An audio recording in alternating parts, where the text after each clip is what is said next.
Hello there, and welcome back to the channel. Obviously, we have another session with Orion for you.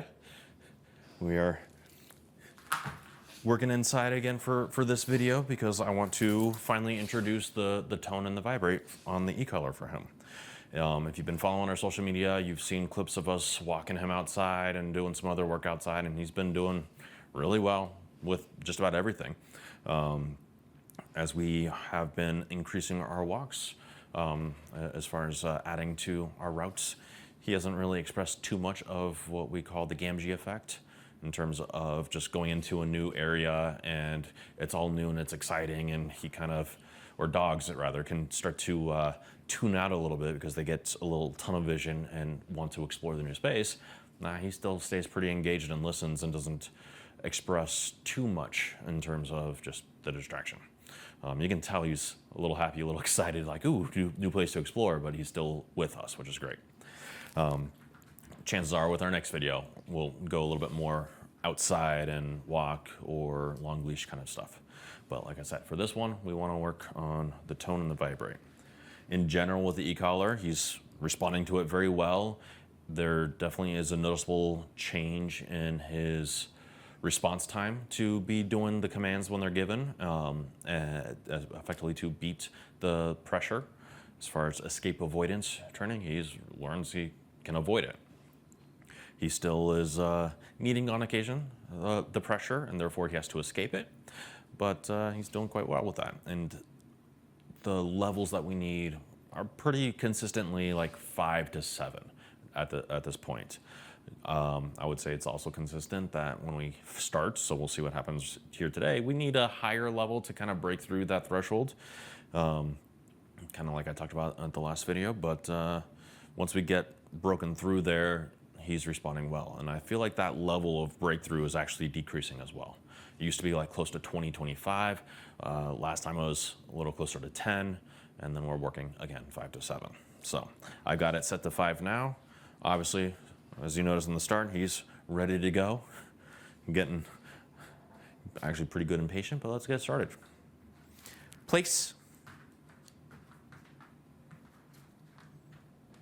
Yes. So right there, I gave the verbal command.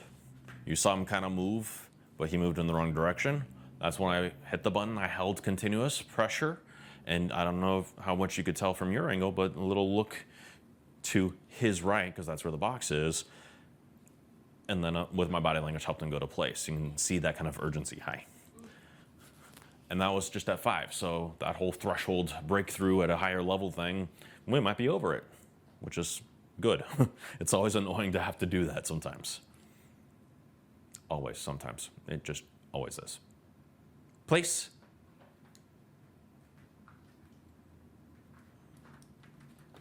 Yes. Come on, come on. There you go. Place.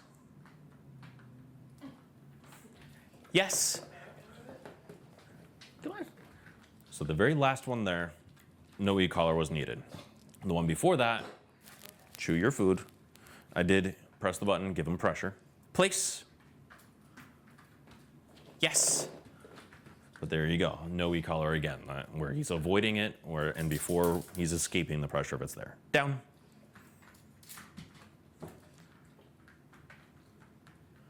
Yes. I didn't use the e-collar, just held onto the leash on that one. Down. Yes. Down. Yes. Down. Yes. Sit. Yes. That one a little e-collar, a little leash. Sit. Just e-collar so far, now the leash. Yes. Sit. Yes.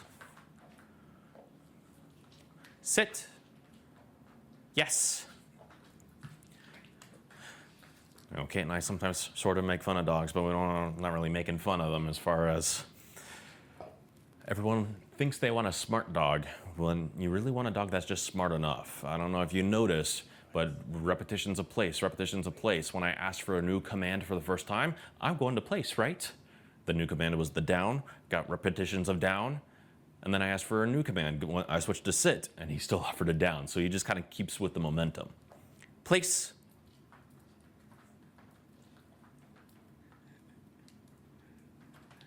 Yes, you can see him really thinking. You said something different. Which one was it? Down. Yes. Place. Yes. Sit. No. Sit. Yes. Really creative answer though. Right. Heel.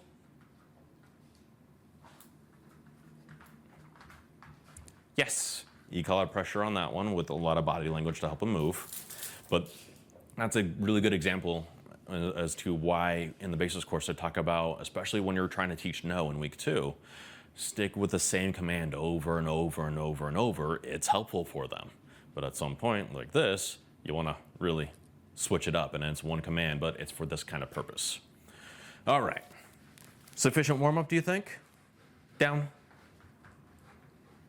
Yes. All right. I'm going to start with the tone. Oh, you don't want the treat? I need you to stay away. There you go. Here. Yes.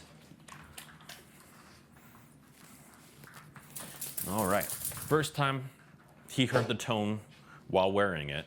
Every now and then while turning on the collar, I might press the button just to make sure that things are synchronized, especially if we have dogs with collars of the same colors and remotes with the same colors, making sure I didn't mix them up kind of a thing.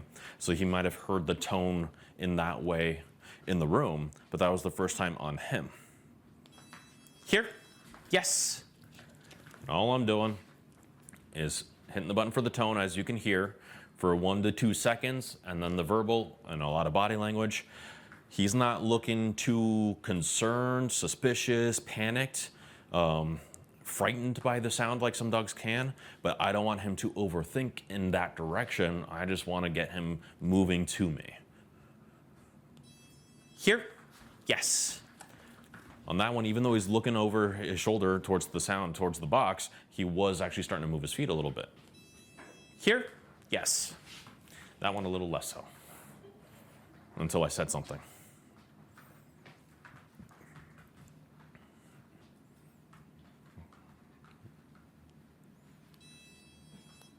Yes! Because he moved his feet by himself on that one without me moving, and I was really trying not to move. I had to catch myself a couple of times. I still make some of the same mistakes that everyone else does. In terms of trying to separate the voice from the body, or in this case, the tone from the body. Yes!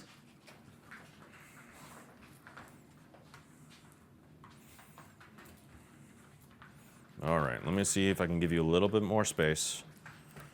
You want to be on the bed? That makes it a little easier for me. Good. Just settle. Just chill for a second.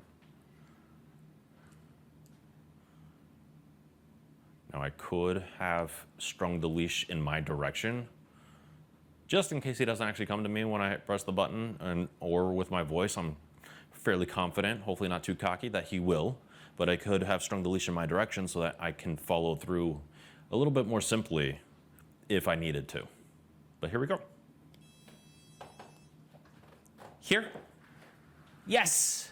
Good boy. I could have maybe waited it out because he was already moving at as a response to the tone, but I was a little suspicious, a little skeptical, and not confident, so adding my voice kind of just solidified it.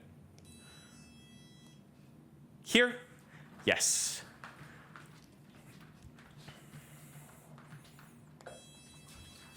Yes. Can do simple, almost cheater-like ones that way. Yes. You hear it, you move. You hear it, you move. Here? Yes. That one he's more concerned about the stepping on the leash. Yes. Very nice. Go boy. All right, I think we'll leave it there with the tone. Definitely starting to get ready, I would say, with these connections. We can do a few more sessions in this context, but longer leash outside, more space. All right, I want to grab the leash for this. So let's try the vibrate. Come on. I know I said outside, but we're going to do that later. Hey, Orion. Down. Yes. So I'm pressing the vibrate button. The vibrate has a little bit of a ramping up, so if I just tap it, he might not even notice that I pressed it. It could be so subtle in its ramping up that he wouldn't feel it. So I'm making sure I'm doing a solid press, but also it does a pulse, pulse, pulse, pulse if I were to hold it down. And for some dogs, and I've already noted that he's sensitive, but for some dogs, that pulsing, while the intensity itself doesn't change, in their heads, the anxiety can cause it to feel like it's stacking and increasing and increasing and increasing. So I want to make sure I just one solid press so he feels it, but just one pulse of it. Down. Yes. And while there's no obvious cue, especially like a sound like the tone that you probably getting picked up by the microphone, with him looking at my hand, down. Didn't happen on that repetition, yes. But on the previous one, you can see him break off of my hand, look in the direction of the box, and then I'm following through with asking for the down. Down. Yes. And already, he doesn't really care about the vibrate anymore in terms of being afraid of it or suspicious or anything like that. Down. Yes. All right. And that's the reason why I brought the food back to his face, to help him feel more comfortable with it, more confident with it right away. Let's keep the food away because it is distracting him a bit too much, I think, for the thinking process that he should connect the vibrate to a behavior. Down. Yes. And there we go.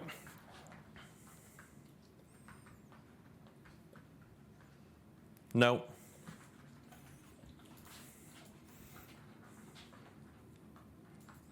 Down. Yes. And if you think about the basis course, looking back into week 2, especially when we're phasing out body language all the way to where it's just a purely verbal command, it's the same kind of concept, same process, just with the vibrate instead of our voice, which is why I gave him the no there. He felt the vibrate, he thought about it, he chose sit. Wrong answer, wrong choice. No. I don't want him to feel too many no's in a row though, because this is a brand new thing. I'm kind of pushing it a little bit. Down. Yes. Which is why I'm pretty quickly from a no showing him what the right answer is. Down. Yes. He was almost leaning before I said down, like he was thinking about it.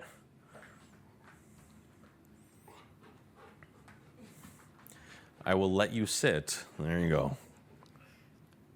Down. Yes, because that will kind of rule out sit as the answer. Yes. I saw him tip-tapping like he's thinking about doing a sit. Like you saw just a couple seconds ago, he could have been thinking about doing the down. I don't care. I got the vibrate in there before he did it. He did the thing. He got the yes.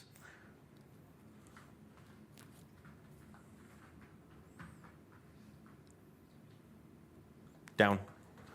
Yes. That one needed a lot of help, obviously. Yes. The other thing about Orion, and then kind of goes back to you want dogs that are just smart enough kind of thing. His brain is working real hard with these new things right now. And the fact that he's choosing to lay down can be because I'm asking for the downs, or it can also be, and probably, because he's getting tired. So I'm not going to push it too much more.